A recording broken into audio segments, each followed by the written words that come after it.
Hello, this is Derek Olson, the president of WorldOregon, to officially welcome you here to today's Zoom program on COVID-19 and Latin America. If you haven't joined us before for a WorldOregon Zoom program, a couple just housekeeping reminders.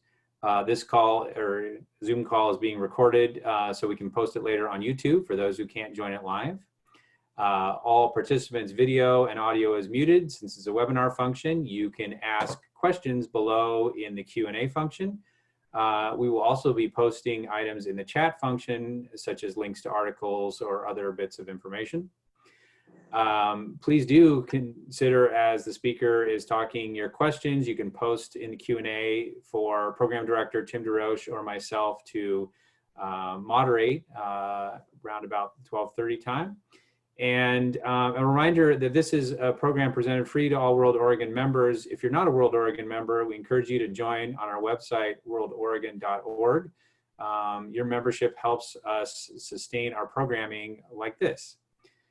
So just a quick moment, and I think the speaker might address it. Obviously, this is a unique time in our nation's history. I hope that you had a chance to read our message to the community that we sent out a day or two ago about everything going on with the protests to end systemic racism. And while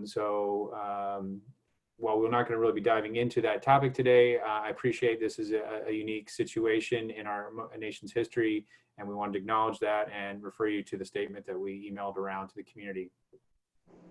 Now to today's program. Again, this is a part of a series that we're doing really on looking at COVID-19's impacts in different ways around the world. We've done something talking about despotism in Europe and how they're using COVID-19 in some of the autocratic states. We've talked about it in China. This is going to be looking at Latin America overall from a more analytical point of view. And we have an excellent expert here joining us today. Francisco Paco Palmieri is not only an expert, he's my friend, my former boss at the U.S. Department of State when we together served at the U.S. Embassy in Tegucigalpa, Honduras. Back in the early 2000s. And it's really an honor to have him join us today. Some of you will remember we had him live in person in the Hatfield Room at the Oregon Historical Society, and I saw from the registrants that some of you were the ones who came in person. I'm going to read a short bio from him and then hand it over to Paco. Before we do have him start, I'm going to show a 30-second clip of a CNN article that Paco and I thought would be good for giving just a short context of the situation in Latin America. So Francisco Paco Palmieri is currently a senior fellow at the Jackson Institute for Global Affairs. That's at Yale University. He served as the acting assistant secretary in the Bureau of Western Hemisphere Affairs from January 2017 to October 2018, where he led the State Department's efforts to advance U.S. foreign policy goals in the region.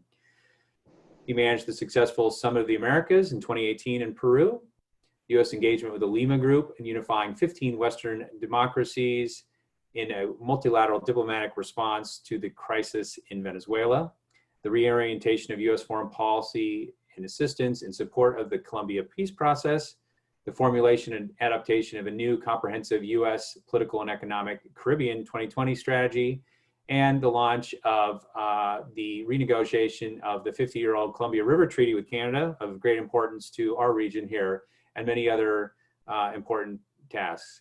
It is a huge bureau. It's one I served in several times in my time in the State Department, has 53 overseas U.S. diplomatic missions, 12,000 employees, and implements over $1.5 billion in foreign assistance, as well as the operating budgets for the embassies themselves. Prior to that service, he served in other senior leadership roles within the Western Hemisphere Affairs Bureau on Central America and the Caribbean, and has served in multiple positions overseas, and most notably for me, Honduras, where I had a real pleasure of serving for him and having a great experience. So without further ado, I'm going to pass the baton to Paco and look forward to an interesting talk. Good. After the clip? Yep, after the clip. All right, here we go with the clip. Bear with me.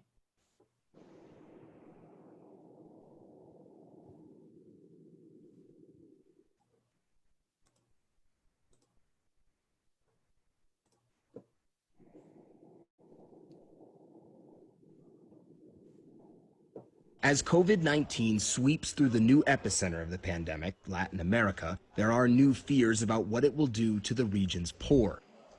The United Nations now says nearly 14 million people could face hunger in the coming months, about 4 times the amount that do now. As countries have locked down, GDP is expected to contract 5.3% this year in Latin America, the most since records began in 1900. Massive job losses means less money for food, and closed schools means kids can't rely on the meals they provide. So that hopefully gives you a short context, and we'll pass it now to Paco. Yeah, Derek, it's a real pleasure to be here at WorldOregon again to talk about Latin America, which is a really important region to the United States and to our foreign policy. Before that, I just also felt like I wanted to just make a short statement about the murder of George Floyd. This is an extremely difficult time in our country. And this moment, we must find a way to unite ourselves in a common effort to address this ongoing violence, police violence against African Americans. We as Americans must do more, individually and collectively. And I think that has to be at the forefront of everything we are thinking about, no matter what issue we are working on or addressing at any moment. And so I just wanted to, even as we begin this discussion about some very difficult and trying challenges the United States confronts in the Western Hemisphere with its partners, that we not lose sight of what each of us should be thinking about and doing with respect to the current crisis inside the United States. So thank you. Next, I wanted to once again just thank Derek. He called me up, I think 3 weeks ago, even maybe before that, to say, hey, would you come and do a program on COVID in Latin America? And as always, Derek is 1-2 steps ahead of the rest of us in anticipating and identifying what critical issues are over the horizon. And today he could not have picked a better or a more significant day, I should say, not better, a more significant day for this session. Yesterday, Mexico had more COVID deaths in Mexico than the entire United States. Now, part of that was an accounting adjustment, but nonetheless, Mexico's daily count was larger than the daily count, the death count of the United States yesterday. Meanwhile, Brazil also achieved an incredible milestone of more deaths on a single day than any other day, and this week passed the 500,000 case marker to become the second largest country, second country in the world with the largest number of cases after the United States. The pandemic is hitting Latin America right now full steam and right on the societies. There are a lot of reasons why the pandemic has been slow to arrive in Latin America, but this is an extremely timely moment for us to be talking about it. So I'm going to give a quick recap of some of the information we know about COVID in Latin America, and then I am going to cover just a little bit about how the pandemic is likely to impact some of the broader issues in the Western Hemisphere. Well, first and foremost, in Brazil, I mentioned over 500,000 cases. There are estimates that Brazil will go over 1 million cases before the end of June. The rate of infection there seems to be accelerating, and the death rate as well is increasing in a terrifying way. This weekend, Brazil is likely to pass Italy as the country with the third largest number of COVID-related deaths in the world. There are models that project we could potentially see Brazil reaching 125,000 deaths sometime in August, which is just an enormously rapid rate of a death in that country. Some reasons for this. A lot of analysts have looked at the weak public health systems throughout Latin America, but also the slow response to the crisis that leaders in Mexico and Brazil have taken. In comparison to some of the other countries in the region that were much more aggressive about moving into quarantines and to closing their borders to flights from other countries. The situation in Mexico and Brazil reflected their leaders, their presidents, looking at the crisis and perhaps reacting in a slower way than some other countries in the region did. There have been 2 health ministers dismissed in Brazil as well. The health system there is struggling to keep up and to manage this crisis there. And as I said, the projections from models moving forward are very terrifying for what may happen in Brazil. In Mexico, I think they are beginning now to reopen their country, even in the wake of these high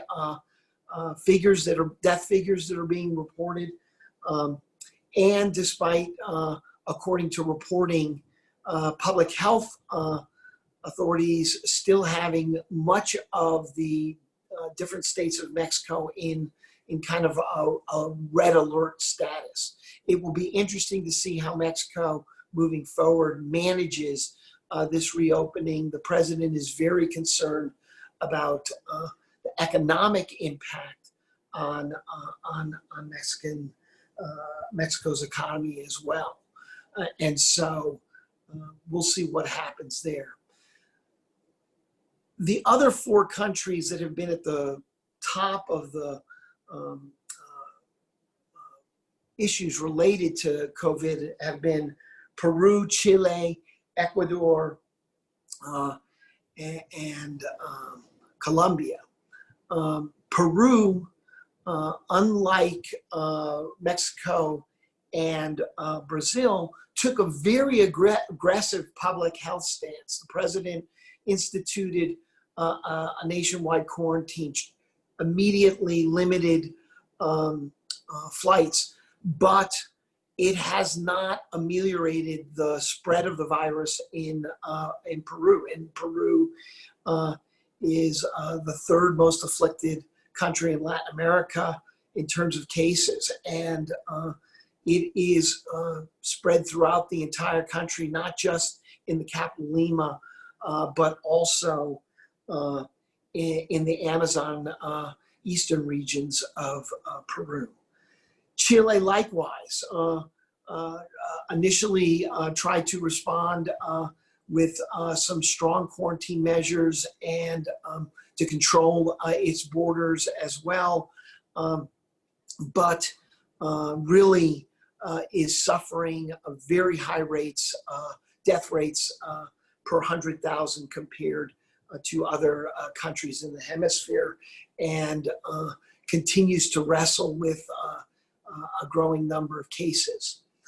And then finally, I think many of us may recall late April, late March, early April, when there was just some horrific scenes coming out of the coastal city of Guayaquil in Ecuador, which really was the first country to really experience the pandemic in such direct and visible ways. They have seemed to have gotten down the rate of infection. They have flattened their curve a little, but nonetheless, it is still among the countries in Latin America that is growing with the fastest number of cases. Other places that we need to be concerned about in Latin America and the Caribbean, and I do want to talk about the Caribbean. While the populations in the Caribbean are small, the public health resources and underlying medical conditions really warn us that the Caribbean could be hit very, very hard. Right now, total number of cases, because of the size of the populations, are relatively small. The rates of the death rates per 100,000 are not as bad as other parts of the region, but the region is suffering economically as they have locked down their borders and closed their economies to tourism. In an effort to minimize their exposure of their populations to the virus, and that is going to be a challenge as they begin to reopen this month. A few select islands are going to try to begin to reopen to tourism and cruise ship visits, and then later in July, some of the bigger countries in the Caribbean, like the Bahamas and the Dominican Republic, are hoping to open as well. But the economic impact has been pretty significant. The other leading countries that are suffering under the crisis, Colombia, Argentina, the Dominican Republic, and Panama, again, are wrestling with how to respond to this public health crisis. They are maintaining quarantines where they are necessary. Reports in Argentina of isolating small towns when there are cases. But this, as the clip shows, just also exacerbates the problem of poverty and the hunger crisis that many international organizations are now projecting because of the way many Latin American countries' food systems deliver food to their publics. Now, I don't want to just focus on all the grim realities in Latin America, because Uruguay is an apparent success story. They have had no COVID deaths since May 23rd. They have about a rate of 230 infections per 100,000 citizens, compared to over 2,500 infections per 100,000 citizens in their neighbor to the north, Brazil. Uruguay has a long record of strongly funding its public health system. It took strong steps to limit travel from outside of the country. It had a very vigorous testing and tracking system that they instituted at the beginning of the crisis. And while their quarantine was voluntary, its citizenry has seemed to be able to maintain and lower the level of community transmission. And so Uruguay is standing out as an example in Latin America of a country that has seemed to have managed this crisis, at least to date, in a successful manner. So I wanted to talk also a little bit about the broader impact COVID is going to have on Latin America. And I think you heard in the clip that even before the coronavirus, we were projecting, global economic institutions were projecting minimal to potentially negative economic growth rates in Latin America because of the underlying economic stagnation the region has been feeling. Now, as the news report highlighted, the UN organizations are projecting a potential 5.3% contraction in the regional economy. That is, as it said, the largest in recorded history for Latin America. And it is going to push millions of people into poverty. It's going to erode the gains that this part of the hemisphere has made in the last 20 years in expanding its middle class. And the economic challenges for governments are exacerbated by this problem of sluggish economic growth, because the necessary revenues that governments will need to address the public health crisis are also going to be cut back.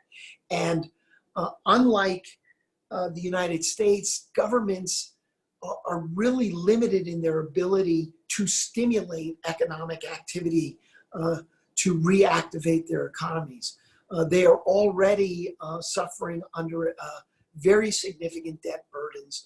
And the challenge for them in stimulus efforts is they just don't have access to go to international markets to borrow money, and printing money will result in a significant threat of inflationary impact. And so the ability for governments to undertake some of the same measures that we see our government taking is going to be pretty significant. And you're already seeing some sovereign defaults, and you are seeing international financial institutions like the World Bank and the IMF extending emergency loans to address the health crisis, but also beginning to work with different countries on what an IMF stability program might look like. And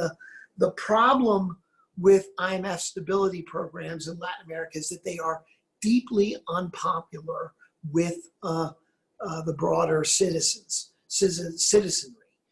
There is a skepticism about the kind of economic adjustment requirements that IMF plans require of societies, and they tend to be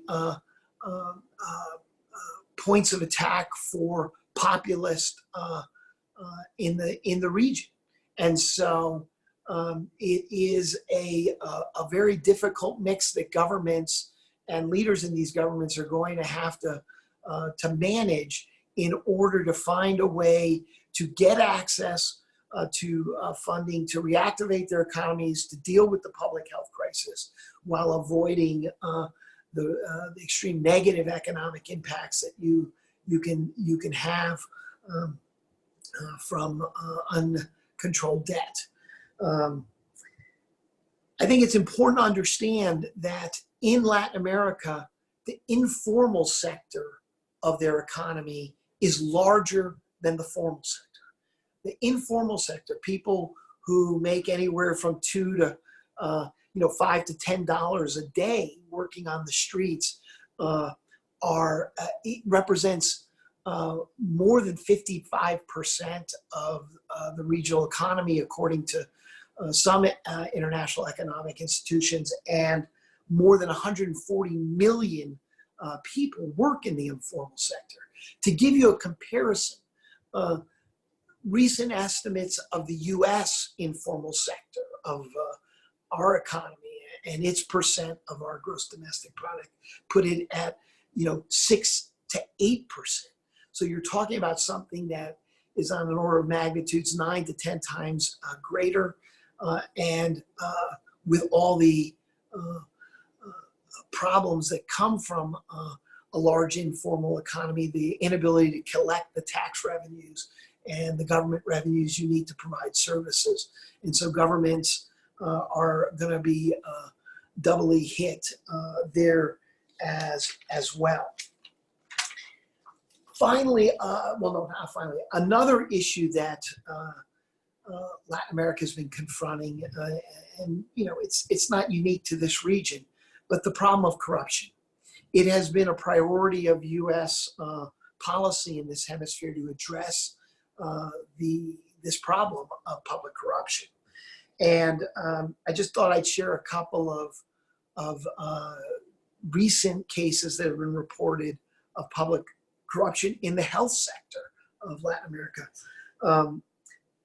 There have been reports of governments paying contracts 5 to 10 times greater than the average price for ventilators, anywhere from $25,000 to $50,000 per ventilator, when the going price is in the $5,000 to $10,000 range. And many people suspect that that is not just a market-driven price premium, but hiding corrupt contracts.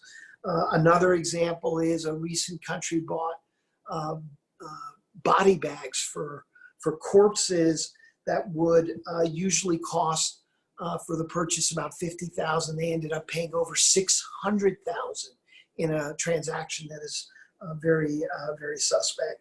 And in a Central American country, $1 million in health assistance has gone missing and is being investigated. So a sector that traditionally suffers from corrupt contracting seems to also being taken advantage and exploited again in the midst of this incredible crisis. And unfortunately, some of the mechanisms for enhancing transparency and oversight, public civilian oversight of these contracts is being undermined in the hemisphere. Citizens have greater access these days because of social media networks and access to public information. But even there, some of the oversight mechanisms that involve independent citizens sitting on commissions is being thwarted. And that brings us to the challenge of political stability in the hemisphere in the wake of this crisis. We still have the ongoing crisis in Venezuela. Last fall, we saw political crises in Chile, Nicaragua, Ecuador, Colombia. Those crises are still in Bolivia and still simmering there. We are seeing protests in our country. I suspect we could see renewed public protests in many countries of Latin America in the weeks and months ahead. And, just so that we can get to the Q&A, there's the ongoing migration challenges in the region that are not subsiding. Climate change could have a horrific impact on the Western Hemisphere and Latin America and the Caribbean in particular. We already have National Weather Service predicting the largest number of named potential tropical storms and hurricanes in the Caribbean for this year. You have flooding in Central America already, and the ongoing droughts continue to push people out. And I just would be remiss if I didn't also mention the ongoing problem of organized transnational crime and the threat it poses to these societies, as well as a kind of runaway crisis of gender-based violence in Latin America. Not just heightened levels of domestic abuse due to the quarantine and lockdowns imposed by the virus, but also just very, very high homicide rates, femicide rates among women that have been persistent over the better part of the last decade. That continues to be a significant issue in the region. So, a lot of challenges in the hemisphere, and I wanted to give you all a flavor of what some of those challenges are, and look forward to hearing your questions now. Thank you very much for listening. That was wonderful. This is Tim DeRoche, the Director of Programs with WorldOregon. And before we get to the Q&A, I want to remind you that while the perspectives and the rich knowledge that that Paco brings to this topic is informed by his time at the State Department, he's here in his role as a diplomat in residence at Yale. So bear that in mind as you ask your questions. I'm going to dive right in. We've got a question from Sarah, who wonders, all of the news coverage of Latin America, and specifically Brazil, has focused on the major urban areas, but what's happening in the areas away from the capitals, specifically areas like Teresina, Recife, and Fortaleza? Yeah, the pandemic in Brazil is reaching across the entire country, and in addition to the seeing significant rates of infection in the areas that you've mentioned, the other area that is really posing a lot of concern because of the enormous impact it will have is on indigenous tribes and movements in the Amazon region of Brazil. The virus has arrived there.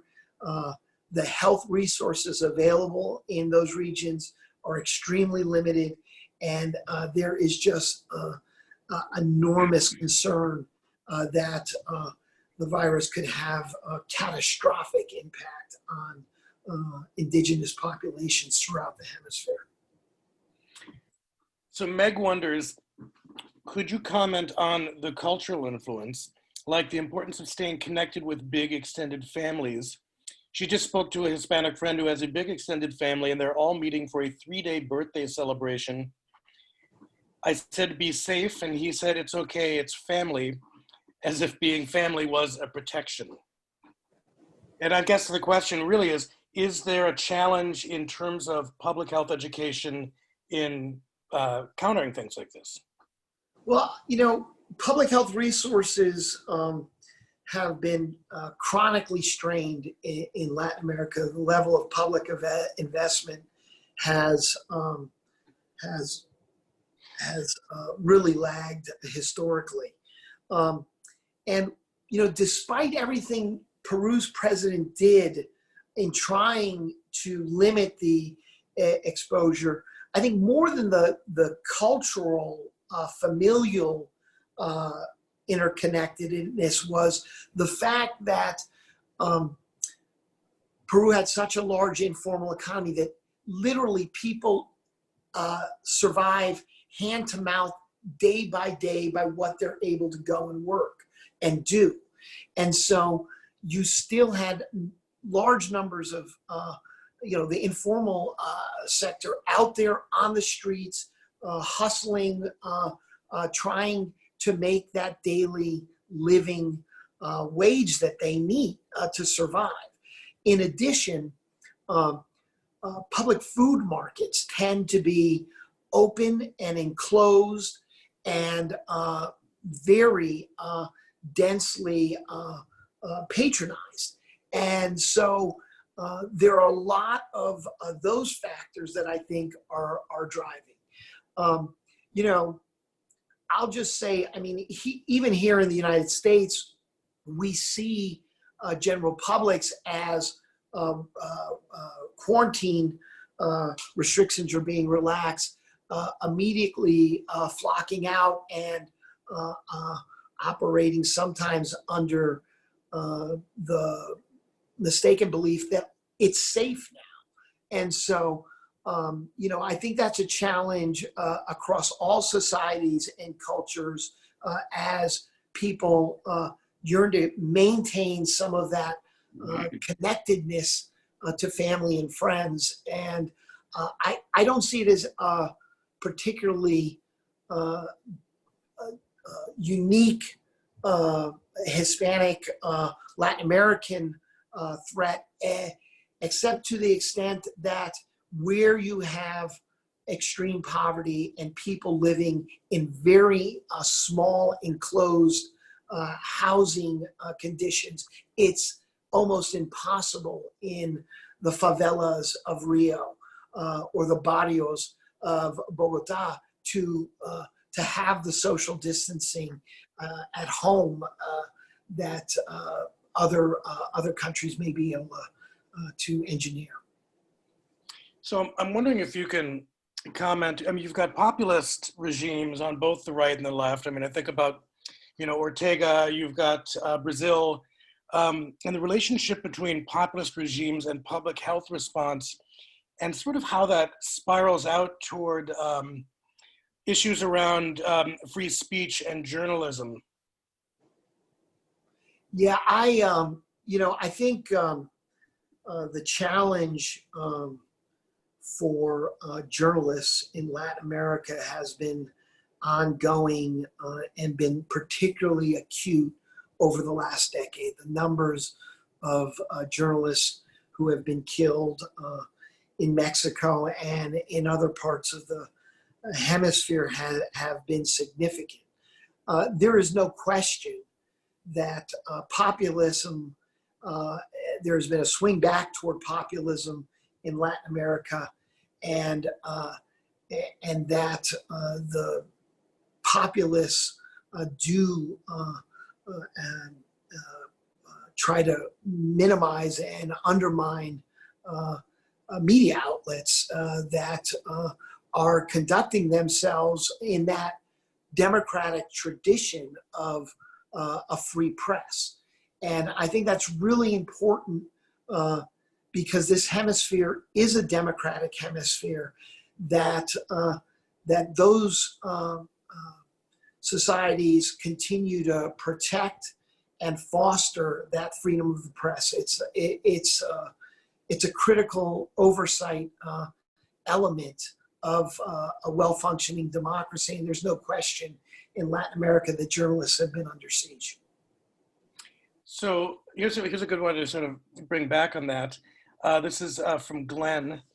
To what extent do you think our president has influenced the more autocratic leader's style and approach to the epidemic in countries such as Brazil or perhaps Chile? I haven't been in either of those countries for any extended period now in a couple of years. There's no question that Jair Bolsonaro is a populist, and he is not shy about expressing his point of view and his political ideology. It's hard for me to really assess what kind of impact President Trump has had in those countries, as I haven't been there recently. I know that there is a lot of criticism of the autocratic style of leaders like Nicolas Maduro and Daniel Ortega and Jair Bolsonaro across the hemisphere. And I think it's important to remember that this is happening on both the right and left sides of the political spectrum in Latin America. So we have a question from Debbie. This is Derek's mother. Does the WHO or even the CDC have much presence in Latin America? And if so, do countries largely welcome their advice, or are they suspicious of outside interference? So the WHO has a relationship with the Pan American Health Organization, PAHO, which is the premier regional health organization and a component of the WHO. Although the Pan American Health Organization was founded in 1902 and has existed in this hemisphere for more than 100 years. The WHO only came into being in the late 1940s, 1948. PAHO is widely regarded as a important partner to Latin American countries and the Caribbean. When I was the acting assistant secretary in WHA and served as the deputy assistant secretary for the Caribbean and Central America, PAHO was an excellent partner in dealing with the Zika crisis that emerged in Latin America. And PAHO really helped, along with the CDC international wing, in helping us help these countries address the crisis of Zika and even chikungunya as well. And so I think they're well known in the region. They are important partners, and they will continue to be present in the region in the response to this crisis. So Alma wonders, what are the projected implications for food security and rural agricultural food systems in countries like Peru? Yeah, it's a little beyond my area of expertise, but I do think everything I have been reading and seeing in my research recently suggests that food distribution systems are particularly being strained throughout Latin America, in Peru as well. The impact on rural communities is significant, and there is a wide body of reporting that we're seeing significant increases in the pricing of basic food staples. And so another reason for Derek and I pulling out the news clip that we did is I think we are going to see a hunger crisis in Latin America in the months ahead as these food systems continue to be strained and the economies continue to contract. And I think that is going to be a significant challenge through the end of the year here in Latin America. So Stephen wonders, and this is a good one to piggyback on, do you anticipate an increase in migration of people in Latin America as a result of the 5.3% decrease in GDP? You know, a lot of migrants are economic migrants. There's no question. One of the reasons many come to the United States is because that familial network of connections that people have to earlier immigrants to the United States.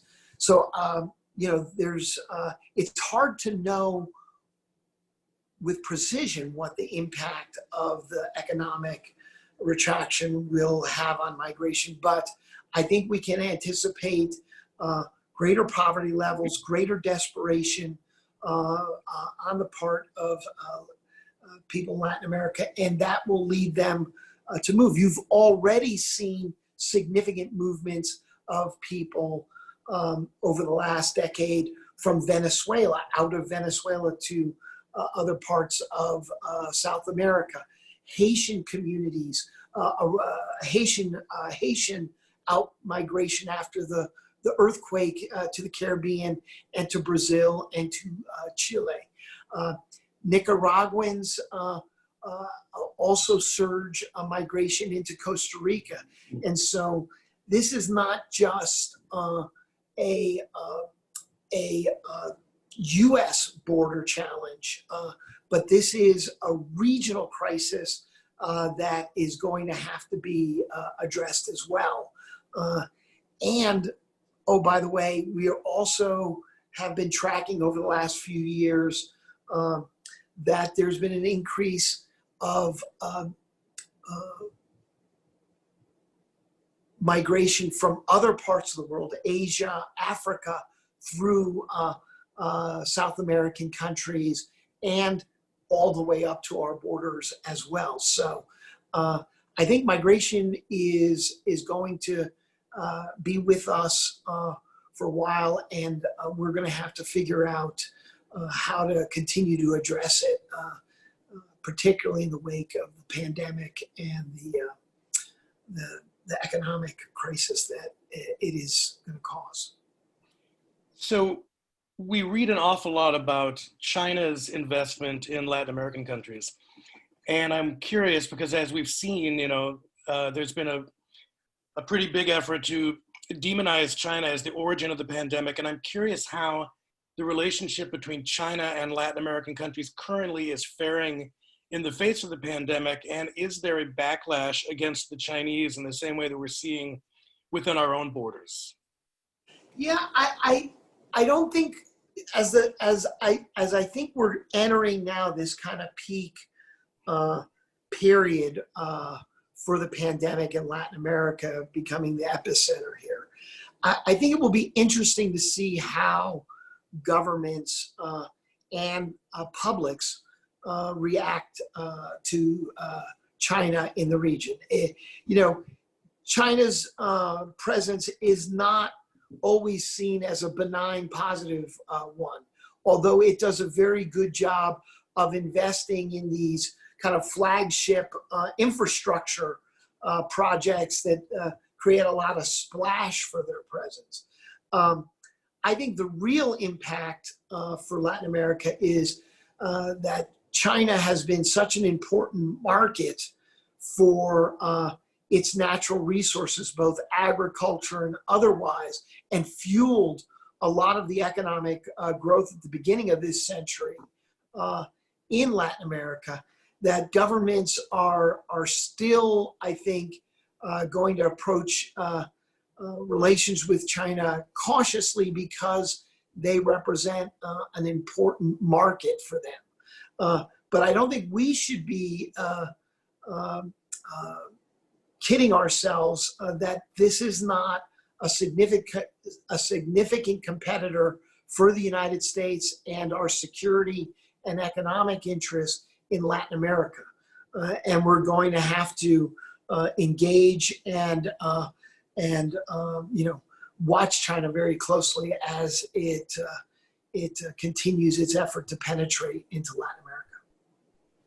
Paco, this is That's Derek. great. I was going to bring Derek back on to ask a couple questions and take us out. Go for it, Derek. Thank you very much. So Paco, my concern is that with so much of the focus rightly on COVID-19, is that going to take some of the light off or the focus off some of the really problematic actions of some of the governments in this region? I mean, namely Venezuela, but also Nicaragua, and some of the challenges in other countries. I mean, are they going to maybe get criticized for their COVID work, but get a pass on some of the other human rights and democratic failings? Well, that is, I think, going to have to be closely watched. The Latin America is now moving into center stage as the epicenter for the COVID pandemic. And I think we don't quite yet know what kind of societal impacts and what kind of governance challenges the pandemic is going to have in this region. But, these models that project, Brazil maybe reaching 125,000 deaths, at the outer extreme by August, and other countries as well seeing increasing infection rates. And these could cause significant governance challenges. And I think human rights advocates across the hemisphere are watching closely. It's not just the concern about freedom of the press but it's also how governments are using their security forces in the face of these public protests. Last fall, the Chilean government had a fairly aggressive initial security force response to some protests that then spiraled up and forced the government into some really significant political talks and national reconciliation talks, and an agreement on a national referendum on reforming the Constitution. I hope that governments can maintain democratic practice and respect for constitutional procedure in the face of what could be some significant social protests in the wake of the pandemic and the economic fallout. That is something I think we're all going to have to watch. I don't think anyone can know with any certainty right now what and where it's going to happen. But certainly regimes like the Maduro regime in Venezuela that have not practiced or respected good democratic practice, I think are going to potentially find themselves under even greater strain as citizens deal with the fallout of the pandemic. So I think that's a great place to draw it to close, and encourage folks to continue to follow this. We will as well at WorldOregon and continue to have programs on this important part of the world, and one that has a lot of strong economic, cultural, family ties here with Oregon. Paco, it's been wonderful having you on and benefiting from your expertise, and I hope the questions were as tough as some of the Yale student questions. Tougher. Well, good. So we will look to have Paco back in the future. But until then, encourage you to stay tuned for some other great programs that are coming up. Our young professionals are hosting a long reads club where they take a long, say, like Atlantic or New Yorker article and dive into an issue. This is on, quote, the twilight of the Iranian Revolution, an interesting issue given the challenges that regime is facing with COVID-19. Next week, we have a fun program. If you've ever seen Fun with Flags with Sheldon Cooper on the Big Bang Theory, we have our own local expert on flags. Good, bad flag, what do they mean and why are they important? That's coming up Tuesday at 4. And then next Thursday at noon, we're having a program on preventing the next pandemic, looking at the intersection of wildlife and humanity, especially with poaching in Africa with our partners at the Pan-African Sanctuary Alliance. All these programs free for WorldOregon members. Encourage you to become a member or consider participating in our upcoming fundraiser on June 27th to help the work that we do. So a big thanks again to our speaker, to the audience, and wishing you all well. Paco, wonderful to see you again. Thank you. Thank you to everyone who listened, and I hope they found it informative. Good luck. All the best. Thanks, everyone.